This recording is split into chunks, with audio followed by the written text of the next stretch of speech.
Hey everybody, welcome once again to Isolation Libations. I'm Joey Joyce, I'm your bartender. This is episode number 64. And in case you missed it, I'm back in Bend, Oregon. You know, the trees, the juniper, the open spaces, the cooler weather. I had a blast in Arizona, but for now anyway, it's goodbye Arizona, hello Bend, Oregon. That's a very cheesy joke, one of Brian's songs. Anyway, speaking of Brian, that's why we do these cocktails, to pair along with Brian Chartrand's music that he does every weeknight at 5 o'clock on Facebook.com/Brian Chartrand Music. He's doing some really cool music right now. I mean, he always does cool music, but he's really expanding and branching out and doing some of my favorite yacht rock songs. So definitely check it out. It is Wednesday, and I know normally we would do a midweek mocktail. Things got a little kooky while I was out of town, so that's kind of out the window for the moment. We're gonna do a cocktail with alcohol, and this is going back to an old standby from Lucky Belly from my man Jason Goober Ah-Tye. If you've ever been to the bar at Lucky Belly and had the pleasure of having Goober be your bartender, Jason, you consider yourself lucky. He's a fantastic bartender. That guy just oozes hospitality. Chances are he probably gave you something for free, which is always, nice for us, nice for the guests. But he is a people pleaser, man. He makes people happy, and his drinks always make everybody happy. And this one is no exception. This is probably, I think, Goober, correct me if I'm wrong, this is probably one of your most popular cocktails. Excuse me, 1 second, won't you?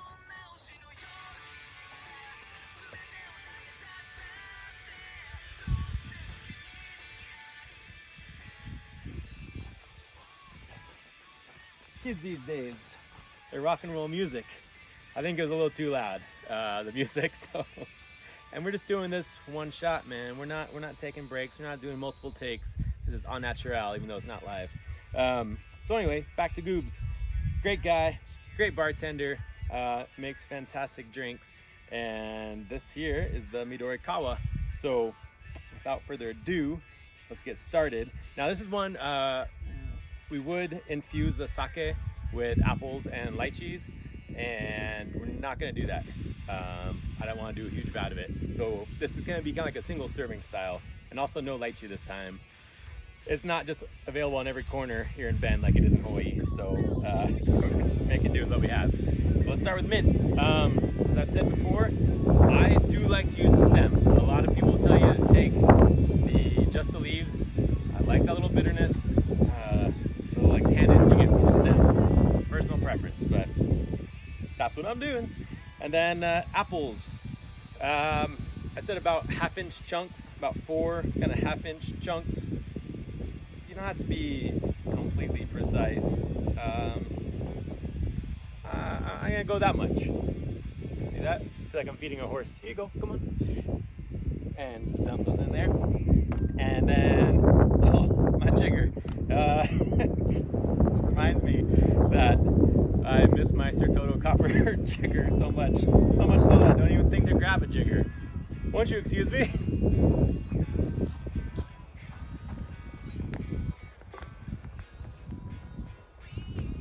Talk amongst yourselves. Well, how about that? Can't even find that one either. But I do have this cool bamboo sake cup, and I can eyeball. This is 1.5 ounces. So, sweetener. I said simple syrup on the recipe. I am going to be using an agave syrup. Just trying to watch the figure. A little less sugar. So 1/2 ounce. Cool. Now that's really about all the liquid you need in there to muddle. Again, I like to have a little bit of liquid in the shaker when I muddle. It just helps kind of capture the oils from any herbs that you might have in there. You don't need to destroy, pulverize it. You're just trying to release the flavors out of the stuff. Yeah, the apples you do gotta crush a little bit, but I don't gotta go crazy. That looks good to me. You can't see it, so you have to take my word for it, but it looks good. All right, now let's continue on building the drink. Lime juice, go 3/4 ounce. Because of the sweetness from the apples, the sake has a little bit of sweetness too. That's why I'm doing a little bit more lime juice than the simple syrup or agave syrup. So yeah, 3/4 ounce. All right, let's do our sake next.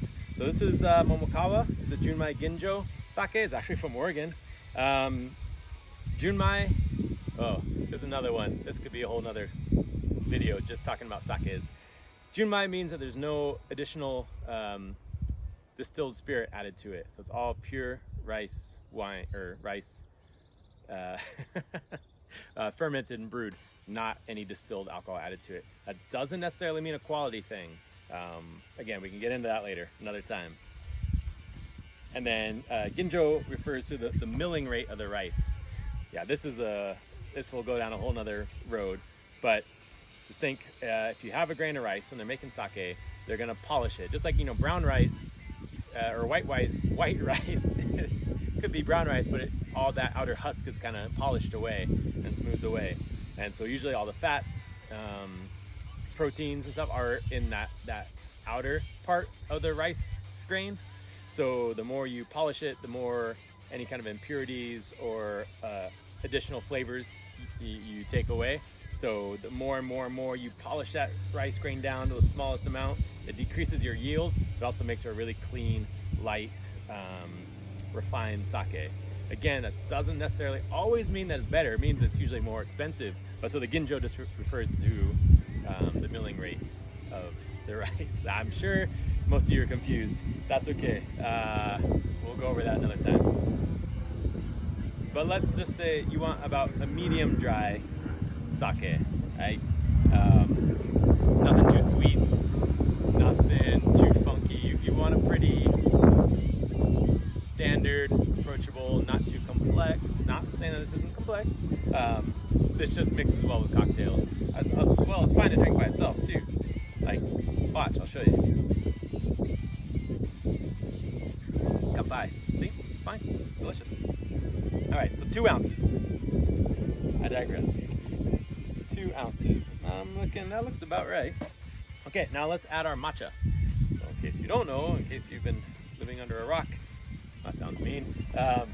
Matcha, powdered green tea, right? I say that because I feel like it's popping up in everything now. It seems to be very popular. But good for you, all that jazz. Has a nice kind of grassy herbal flavor. And so I think I said half a teaspoon. Obviously I'm eyeballing this with my lovely Sartoto copper spoon. Now before it all blows away, get it in there. It's really windy today, so I am sorry for the wind noise. I don't have Brian's microphone anymore to use, so gotta deal with the wind. Alright, holy moly. I told you, it's windy.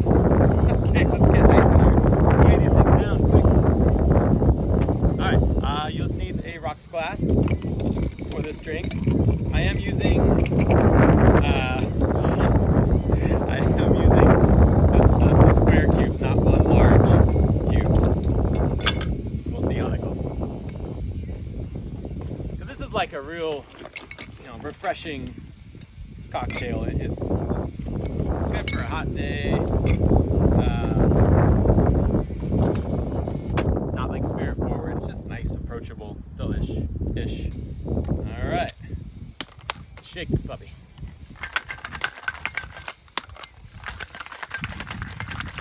Again, you want to give it a pretty good shake just to mix in that matcha as well as the mint and apple.